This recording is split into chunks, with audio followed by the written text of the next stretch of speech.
It's kind of wild where we are today with technology and all that it can do. And again, this is actually the worst that technology will also be as well at this moment in time, which is also crazy to think about. Say that again. This is actually the worst? Is that what I heard you say? Yeah, because it's only going to get better from here. Hello, everyone, and welcome to Aging Rewired by Senior Planet from AARP. I'm your host, Sheila Solomon. A recent AARP study showed that 8 in 10 adults over the age of 50 report having used some form of AI. That's pretty amazing considering how relatively new the technology is. So we were curious, how are older adults currently using AI to improve their day-to-day lives? And what new applications can they look forward to in the future? Later in this episode, you'll hear a discussion between two Senior Planet employees about how our AI curriculum is developed, the way older adults' opinions on AI have shifted, and what future improvements to aging they hope AI will bring. I know that a lot of older adults, when we first surveyed them, they had mentioned that they were nervous about it or had anxieties about it. And so a lot of our programming set out to demystify and, kind of make sure it was a lot less scary. But first, I'm joined in the studio by Fan Zhang, a principal engineer in accessibility innovation at Meta. One of the most exciting applications of AI for older adults may be in the accessibility space, or in other words, using AI to remove barriers for users. We invited Fan to talk about how older adults can harness the power of AI through wearables, such as Meta's AI glasses, in order to make their daily lives more accessible. Hi, I'm Fan Zhang. I work at Meta. I'm a principal engineer on accessibility innovation, and I think I have the best job in the world.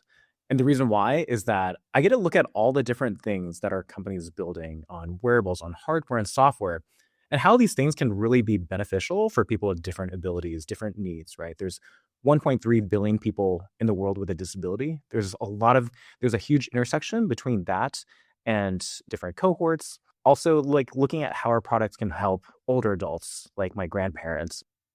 I'm so glad that you mentioned that sweet story that you told me the other day. So I'm going to ask you to briefly repeat that about your grandmother and the inspiration that you gleaned from her and what that led to, even before you were creating Meta glasses. I grew up in China, and when I moved to US with my family when I was 6 years old, my grandparents were the closest people. Who doesn't love their grandparents, right? I feel like they're so close to me that I could confide with them anything. The one thing about my grandmother on my mom's side, so in Chinese we call that 外婆. With my 外婆, she lost her hearing at a very early age. She was always hard of hearing ever since I could remember. And so when we were talking, often would have to repeat myself or talk louder.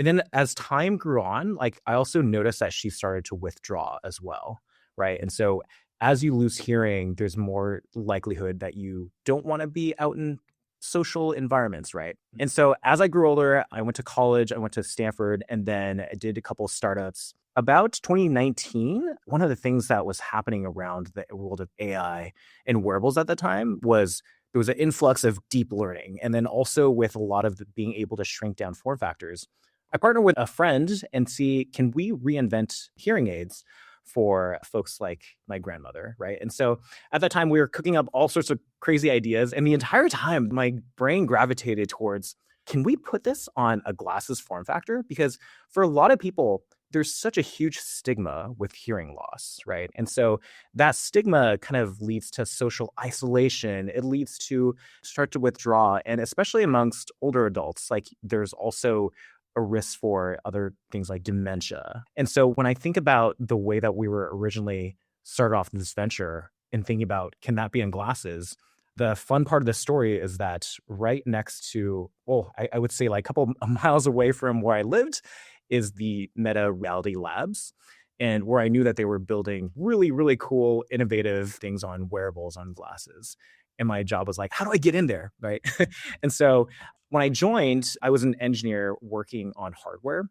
And the one really fun thing about working at a place like Meta is that there's a culture called hackathon. So for those who aren't aware of hackathons, they're a time-honored tradition at Meta, but I think it's pretty commonplace in the tech industry. And so what it means here is that everybody can spend a couple of days away from what they usually work on, right? And so for me, that was hardware engineering. I got that chance to be able to work for a few days on something completely different from what I was originally tasked with. And so we have like innovations like Facebook Marketplace, Messenger all came through these like hackathon projects. For me, I connected with a number of my internal colleagues who are now friends, included Augustia Mehta, my now manager, and a friend of mine, Sophia Gallo, who's a visually impaired UX researcher, user researcher. What we did then was we want to see like, okay, we had an early version of the glasses that didn't have AI, but you could take pictures and video.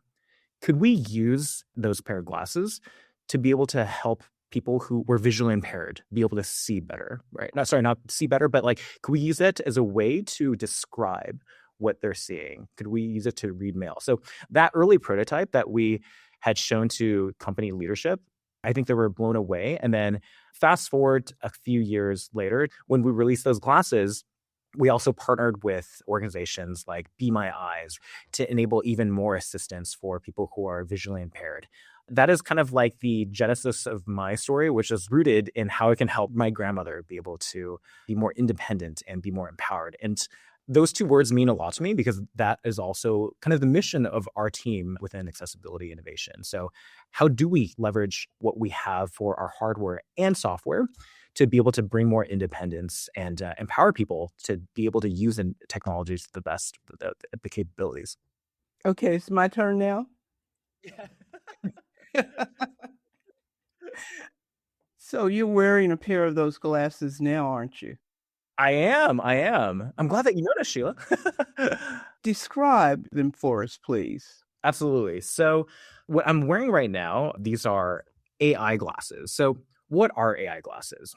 They essentially have the capabilities on the hardware side is they have cameras in them. They also have a microphone. They also have a speaker.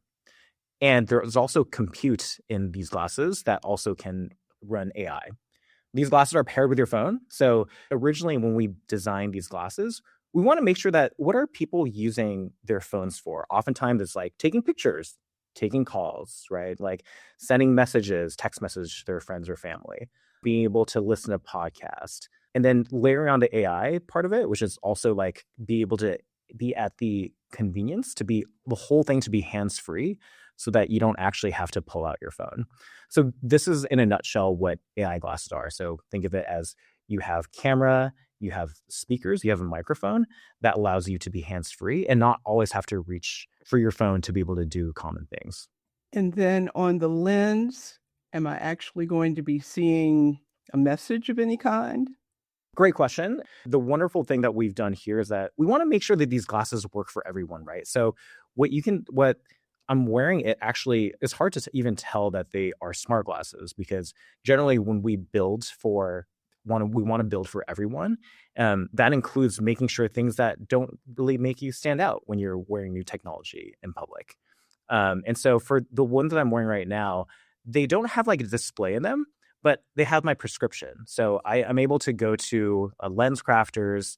I'm able to go to Ray-Ban stores, Oakley stores, Sunglass Hut, or even like online. You can choose the prescription that you want and be able to use it with your prescription. For people who are, let's say, low vision, you can even, I can talk about this later, but you can also use AI to be able to help you read food labels, be able to read a letter, being able to identify objects, text. Those are all things that we're really excited about, how AI can unlock those abilities for folks. What's it like to be walking with those glasses on or even to be driving with them on? What it feels like to be wearing these glasses when I'm walking or driving actually feels no different from wearing my standard glasses. They're very lightweight. They essentially feel like standard glasses. But the advantage of wearing the glasses for me personally is that, I don't know, Sheila, if you ever had to deal with this, but like trying to find your headphones or headset or AirPods, right? Like that happens to, I think, all of us. The nice thing is like, I only have to remember to like grab one thing And once I have that, then I don't have to hunt for anything else. So I also bought this for my parents, right? As well as my grandparents. And so the things that they love to do it with it is to like capture videos and photos of their grandkids. And so my parents oftentimes use it. So the way that you would do it on the glasses is that there's a button on the right side of the glasses. There's a small protruded button where you can press to kind of either take a photo or video.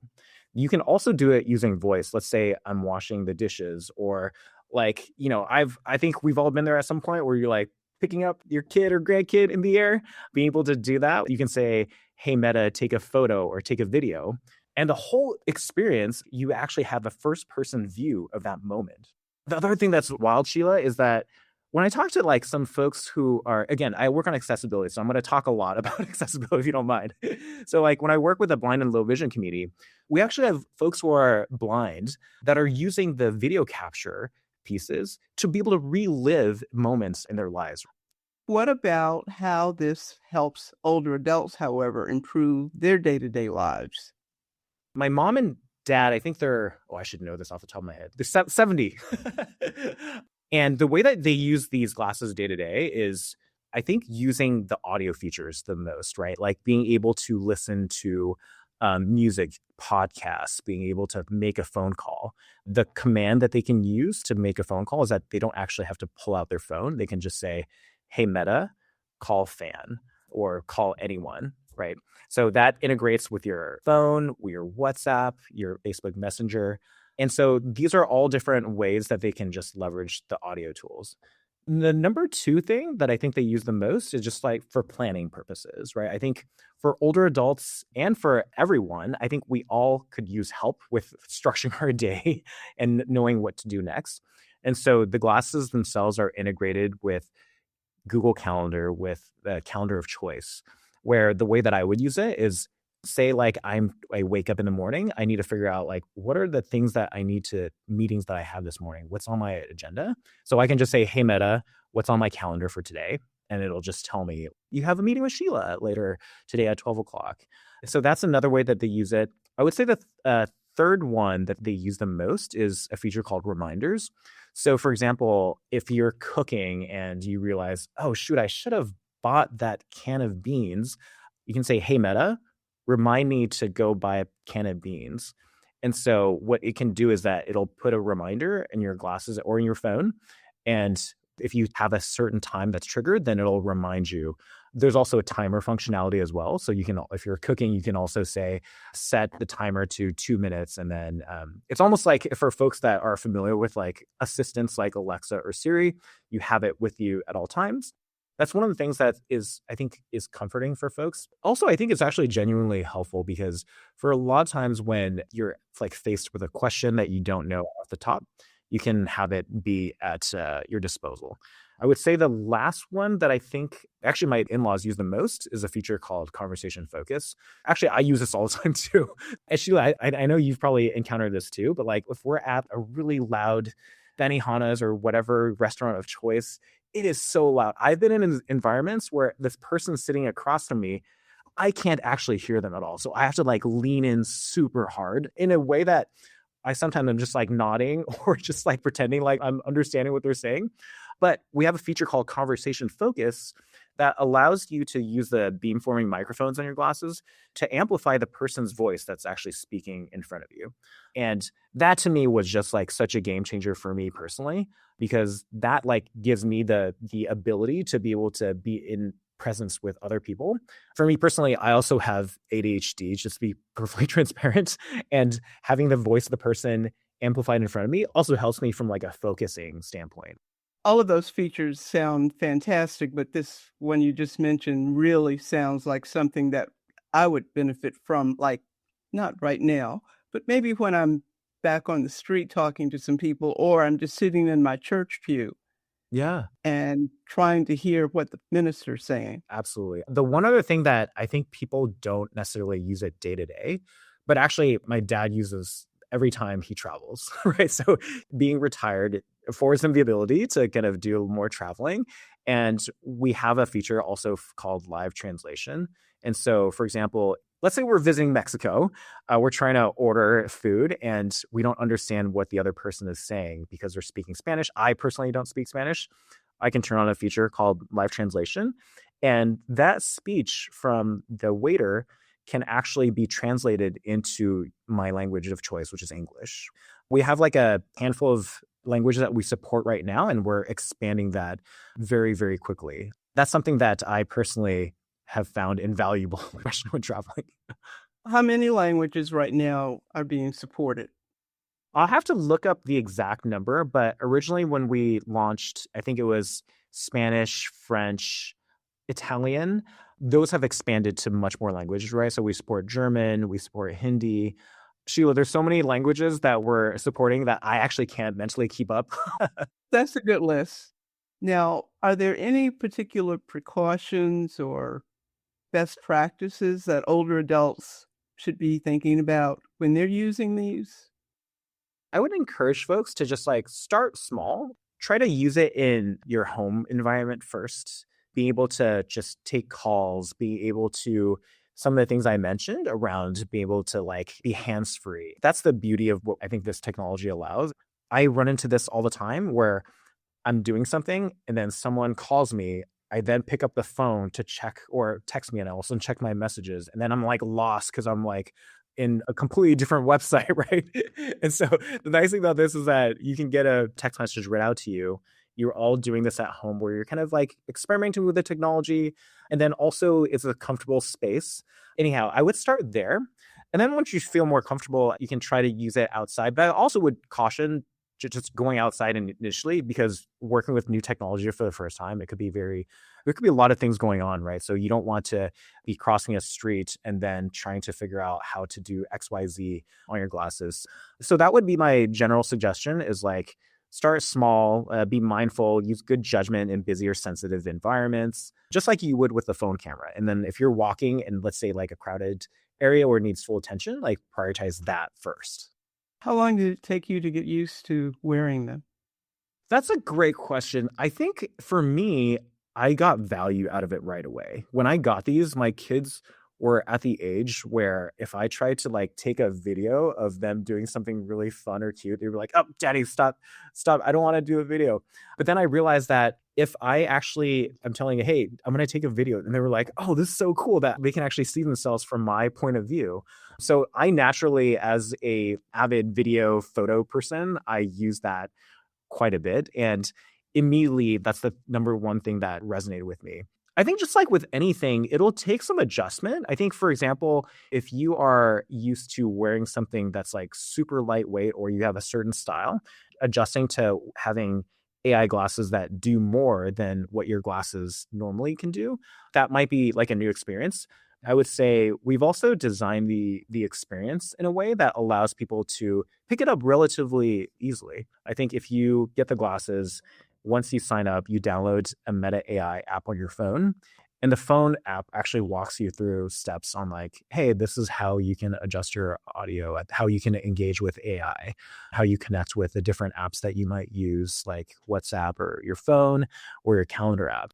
Did your grandparents or your grandfather or your parents have as easy a time adapting to using them? Yeah, I think the fun part about it was like I got my dad these glasses. Next time I saw him, which was like a week later, he was like already using them. I was like, I thought you're gonna you're gonna ask me for help for setup. And we see this with a lot of our blind and low vision community as well. Is like for some folks who are aren't used to new technology, it will have some new adoption curve. But I think there's a huge variety of variance for everyone, right? I think everyone has their own comfort with technology. Some folks are more comfortable with trying out new things. Other people might need a little bit more support. I think today what we're trying to do is like be able to leverage some of the design and kind of like the onboarding and how we built the experience to enable people to just build a better use out of the box. Wow, that sounds really promising, actually. Yeah, we try. I think one of the things is like it's kind of wild where we are today with technology and all that it can do. And again, this is actually the worst that technology will also be as well at this moment in time, which is also crazy to think about. Say that again. This is actually the worst? Is that what I heard you say? Yeah, because it's only going to get better from here, right? When I say that this is the worst that technology will ever be, meaning that we're constantly making software updates and new hardware and making it more comfortable so that you can wear all day. And the AI is just going to get more natural over time, that it can only get better. Again, even if I look at where the glasses were a year ago from where they are today, it's leaps and bounds of improvement. Part of what I think I'm also hearing you suggest is that these particular glasses, even as they are designed right now, they don't feel any different when you're wearing them than perhaps any other pair of glasses. Right, exactly. You need to have your phone near you, but you don't need to have the phone right in front of you because you have access to everything, that button you spoke of, on the frame. Exactly. There's two buttons. One is for turning the glasses on and off. So there's a power button on the left side. And then on the right side is a button for video and photo capture. But for almost everything, you can also just do using your voice, right? So you can say, hey, Meta, take a video, take a photo. But yeah, you nailed it. All you need to do is have your phone be nearby. And nearby doesn't mean that it has to be even in your pocket. It could be in the same like kitchen as where you are. And if you're using the buttons, are they located near the ear? Are they in the front? Where would my fingers be? Imagine you're wearing glasses. The right corner of your glasses, if you move your finger back, let's say about a centimeter or so, you'll feel like a raised profile of a button that's about also 1 centimeter in length. And so that's the button that you can use to control like taking a photo, taking a video. So if I just hold it down, then it'll take a video. If I press it once, then you can take a photo. And you can also swap the priority of those as well. I want a pair. I can't wait to visit you sometime in Chicago, Sheila, and kind of show you firsthand and give you a private tour of like what we're building. I would love that. I would love that. Yeah, yeah. The other thing I meant to ask is when now with your kids, they see what you are up to. If you're just sitting across from someone who's, not particularly paying attention to technology changes, would they know that you might be taking a picture of them? Would you say something? Would they hear anything? One thing we've done is that we have what's called a LED. So it's like a very small light. So what I described to you before, where the button was on the right side, is right below that button is essentially like a small little blinking light. We designed it as a privacy bystander LED or light so that if you're recording, then someone else will see that, oh, there's something light flashing. There's probably something going on. Okay. One of the things that I love telling the story is that I go to concerts. The one in particular that I'm recalling is it was like a Christmas concert where my family, my parents, my in-laws were all with me, and everybody around us had their phone out, Yeah. like taking video. Where like my dad was just like, hold on, I'm just going to press a button. And I can actually be present in the moment, experiencing this concert without having like a screen that's in front of me, like separating between you and the experience at hand, right? Because it's just like life is like so precious. And, to me, I think about this every day, right? Like the less I can be more present in the moment for my family, my kids, is just like a great use of like technology that helps me to do that. Yeah. And then you leave the concert and you're getting in your car or whatever, and you just look at your phone and whatever you've captured is right there. Yeah. Yeah, exactly.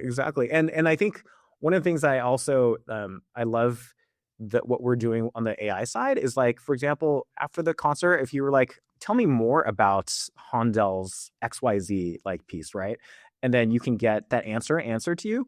What's also wild about our glasses is that the microphones are actually located really close to your nose. So that these glasses sit on my nose, and that's roughly where the microphones sit. There's a number of microphones laid out, and it's really good at actually picking up speech. So in some cases, you don't even have to like speak super loudly for the microphones to pick up what you're saying. What we call it is like in the moment accessibility, right? So like being able for people who have struggled with seeing, being able to say, hey, Meta, read this letter for me. And you can then also, and this isn't even for blind and low vision folks, I've done this too, where like I've started having to read like a mail, then I can go do something else. I can like go do the dishes. I can be hands-free, and like having that hands-free convenience with like tech that feels more natural, because like it really feels like I oftentimes forget that I'm actually wearing these. So a lot of times when I'm wearing my non-AI glasses, I'm like starting to talk and I was like, wait, why doesn't it work? Oh, it's because I have my glasses on. What do you think AI tools are going to look like in about 10 years? I think one of the things that I'm really excited about is just like the pace of development, right? So the pace that we are building, we're being able to miniaturize the hardware, the pace at which the software, the AI is just getting better. It's just going to lead to things that are even lighter weight, things that are the AI will be even smarter, be more proactive, right? So instead of having to say, hey, Meta, every time, there's probably a world where that whole interaction becomes just more natural. I think the other things that I'm really excited about is just like how this technology will just like bridge any gap that anybody has with their senses. So for me personally, as someone with ADHD, having technology that can actually help me remember things, be more proactive about reminding me about doing XYZ. And then like as we like move forward with where we're going in the future, also thinking about how this can, again, I work on accessibility. So like I think all the time about the people who are living with some sort of disability.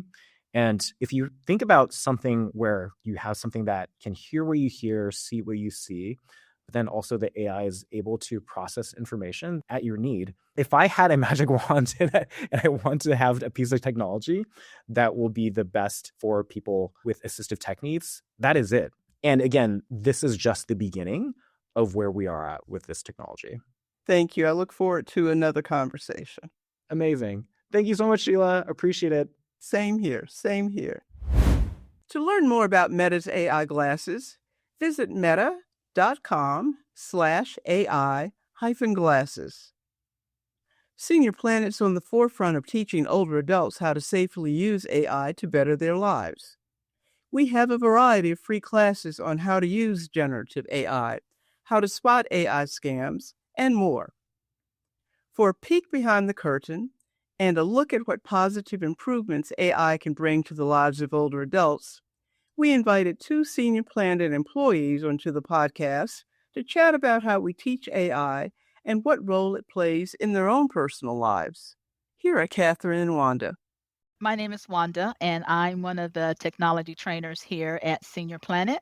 I'm Katherine Lam Bellacero. I am the Senior Curriculum Manager here at Oats, and I do a lot of the programming for Senior Planet, particularly the artificial intelligence classes.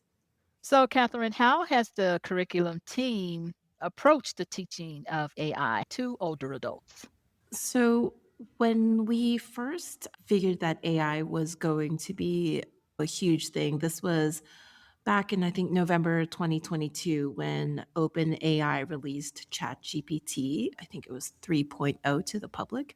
We knew that this was going to be a huge deal in the tech world, and we wanted to make sure that older adults were included in the conversation. And so, one of the first things that we did was ask older adults what they wanted to know and what they were concerned about in terms of AI. And so we released, I think, 2 surveys asking what their concerns were, what they wanted to learn to do, and how they wanted to use it.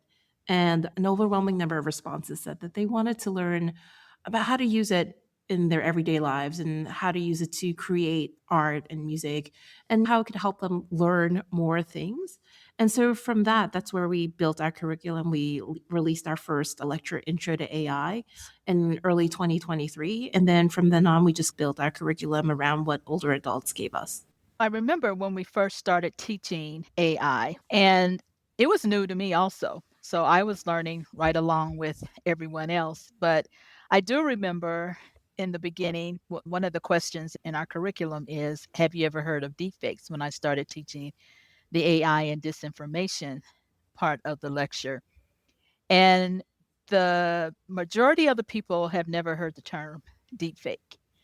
But when I asked that question today, it's reversed. So a lot of people know what a deep fake is. And so they're more informed, they're more educated when it comes to AI, a little bit more curious. There's still concerns, of course, with many people, but a lot of people are more open to try it than before because it was just all new back then. And I these days I know I hear people using Chat GPT to generate images to help with resumes and that type of thing. So people are warming up to it a little bit. Yeah, and I remember when we first started, I think we released Intro to AI, and a lot of the questions that we got from older adults were, well, how do I access it? Where do I go to talk to it? And then once we had those questions about where to access it, you can go to a chatbot, for example. A lot of older adults were like, well, am I actually talking to a human? This is so human like. And I remember we had to dial it back and say, we've been using AI for a long time. It was actually called predictive AI related to, web searches. What makes a good web search? Sorting those results. That's AI. The suggestions for shopping, your Netflix recommendations, we had to explain that was also AI, and that the voice assistants that you've been using in Android Auto, CarPlay, that's also AI. So it's been around for a very long time. And it was just making clear that it's different now because back then it was just predictive. It could give you answers, but it was like a closed set of parameters. And now it will change its answer depending on the feedback you give it. And I think that seeing that evolution in real time, I think has been really impressive, not just to older adults, but just to everybody. hmm And I think that's with saying we've always been using it before with predictive AI.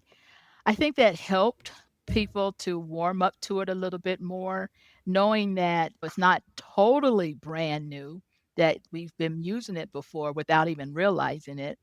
And so I think that also brought on more curiosity with it to learn other things about AI. And I like to encourage older adults to learn about AI, to take all of our lectures, even though I tell them, even though you won't use AI, you may never use it, you still want to be Right. informed about it because it's really important to be informed about AI. Oh, absolutely. And the fact is that generative AI thrives on our feedback. And so when older adults are using AI chatbots like ChatGPT, Google Gemini, they're responding as older adults, so they're getting that older adult feedback.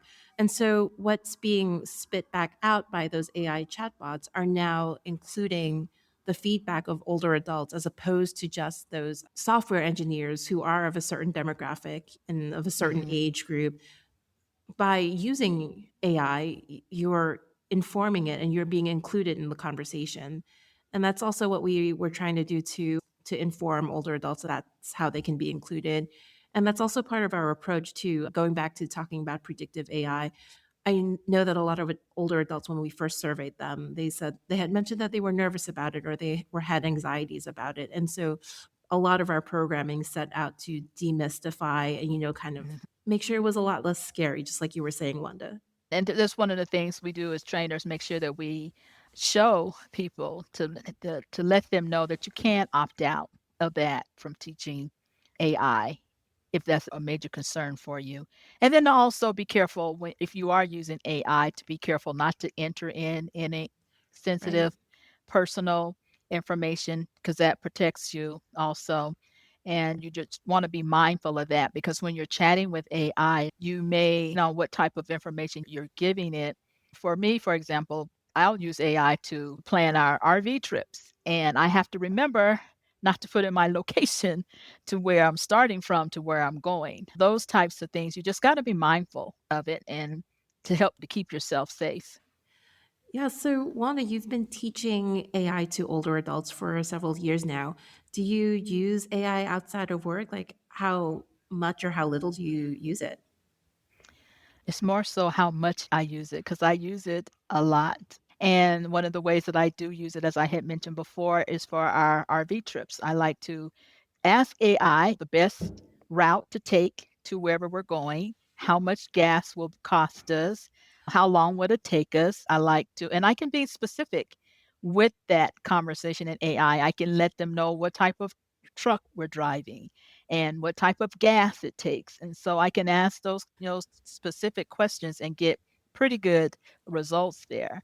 I also use the voice assistants. I like using the voice assistants to set reminders and to set timers for me. We have a Nest thermostat, and where I can control the temperature in our house.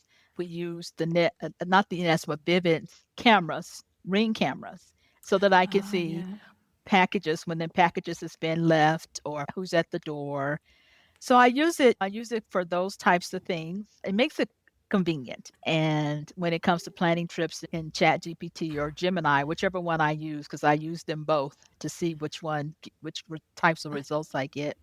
That's so Um, funny because I actually love planning trips, but I love the fact finding part of it. I love going through travel books, like paper travel books. I like reading about it and highlighting those books. So I can't imagine using AI for that because I just enjoy that process so much. And I'm from New York. I never open the door for anybody. If somebody rings the doorbell, they'll have to ring it twice, three times before I'll even think about answering the door. So I don't come to think of it. I use AI a lot for work. I use it to write scripts so that I can do complicated processes for me. But other than that, I don't think I really use it that much at home.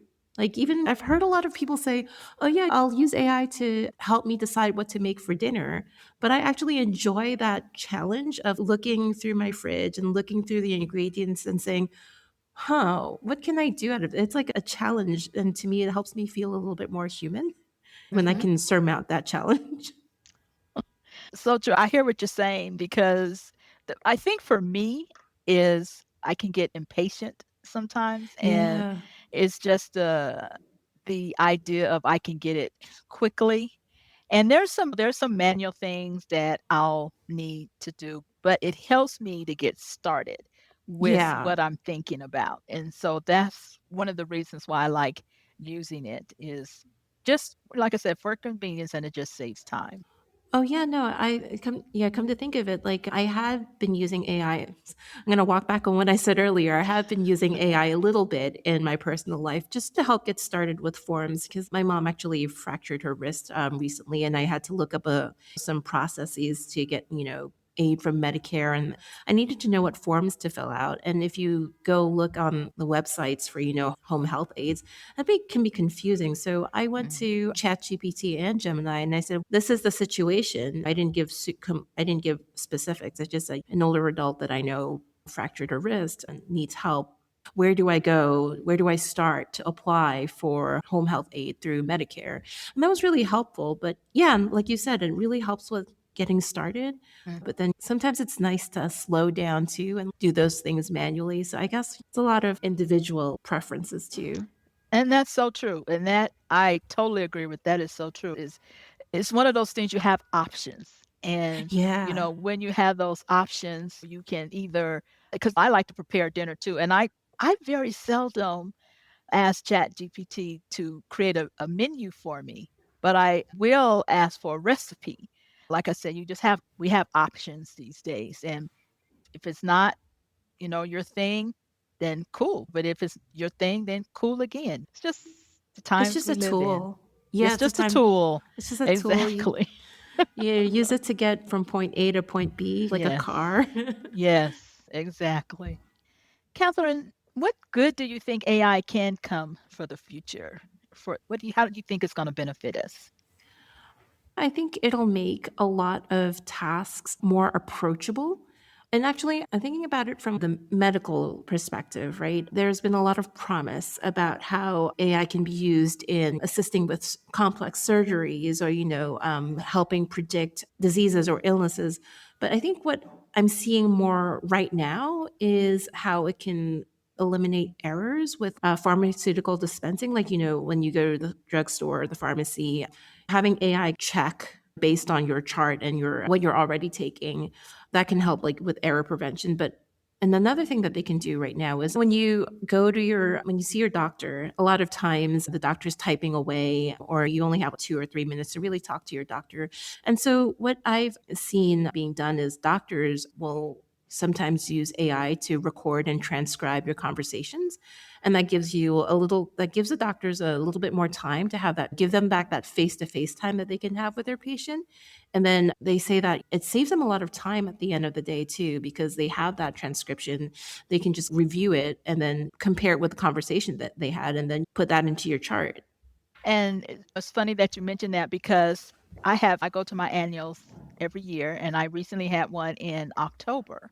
And during that visit, my doctor asked me if she could record our conversation because she was using a note taker tool to record our conversation. And it worked out really good. And that was the first time, like I said, I go to my annual every year, and that was the first time she ever asked me that. Yeah. And it worked out really well.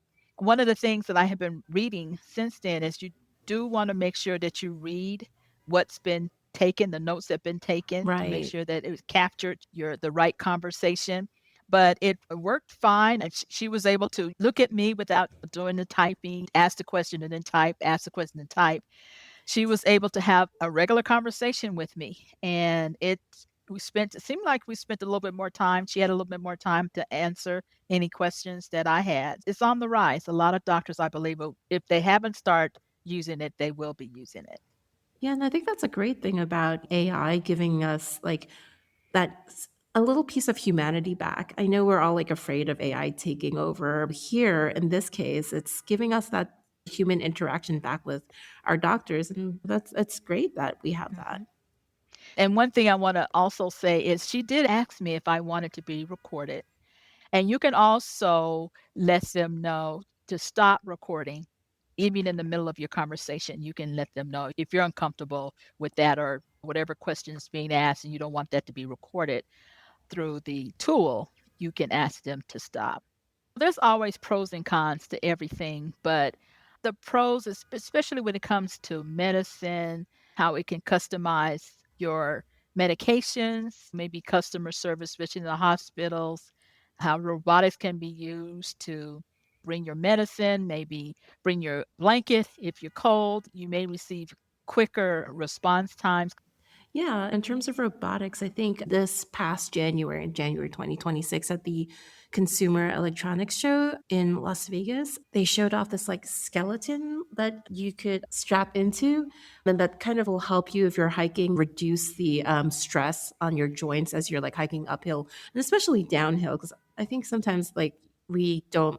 Downhill seems easier, but we don't really realize that there's a lot of pressure that gravity is exerting on you. So then you wind up like being a little bit more in pain from going downhill. And I think that can be really cool. There's lots to say about AI. I think it's ultimately what you make of it. It's a tool that's not going away, and it's how much you want to use it or not use it, but you still should know about what you can do with it.